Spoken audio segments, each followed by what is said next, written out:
Hey YouTubers, it's Platt and we're continuing on our beer style series. We're going to continue with another English classic, the English IPA, also known as the Indian Pale Ale. I'm sure most of you out there know that it was the British that created the Indian Pale Ale. Let's go over the numbers real quick. SRM 6 to 14, the IBUs are going to be between 35 and 63.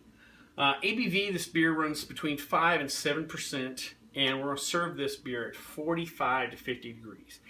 If you're new to the Indian Pale Ale, never tried one before, the best way, or the easiest way to describe it, is it's kind of a souped up pale ale. We push a little extra hops, we add a little more malt to balance that out, we bump up the ABV, but similar style beers for the most part. Where the English IPA is different from its American counterpart is this beer tends to be a little more balanced. American producers of IPAs have really kind of pushed the boundaries with hops, made these beers a little bigger, and they're pushing the American style hops, your citrusy, piney hops. A lot of double IPAs are produced here in the States. And it's that hop flavor that really dominates those beers. In England, these beers tend to have a little more malt to them, a little more balance. And the hops themselves are a little more on the earthy tones, the noble style hops. This beer pours gold to slight copper.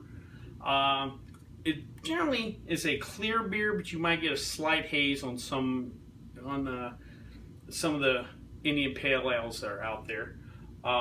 Alcohol's not really noticeable in the English style IPA, because we bumped up the hops, but we've balanced it also out with some extra malt, and those flavors will dominate. What you are going to get on this beer is a medium plus flowery hop aroma, and that's those noble hops. You're also going to get a medium plus kind of earthy hop flavor and bitterness. As far as malt characteristics, you're going to pick up things like bread, biscuits, toast.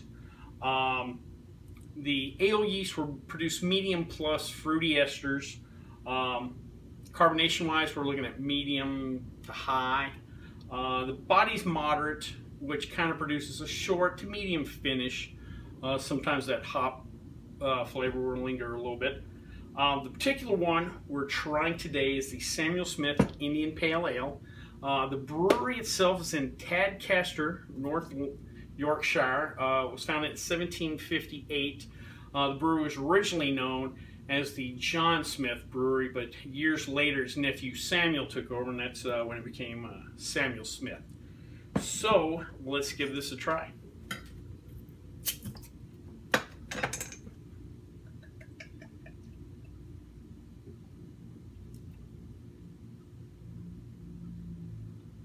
Alrighty, we can tell here this is a definite copper version of this beer. We got a nice about a finger width head, light khaki in color. Let's give her a nose.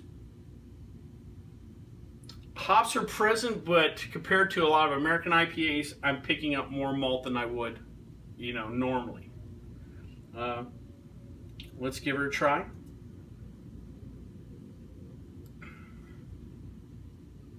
All right, very nice. Like I said, this is definitely a switch from the American version of this beer in the sense I get a little malt sweetness, the punch of the tongue. There's plenty of hops. It's lingering toward the back of my mouth, but in no way is it overwhelming. It's crisp on the palate when I first drank it. That hop hits you, but not in an overpowering sense.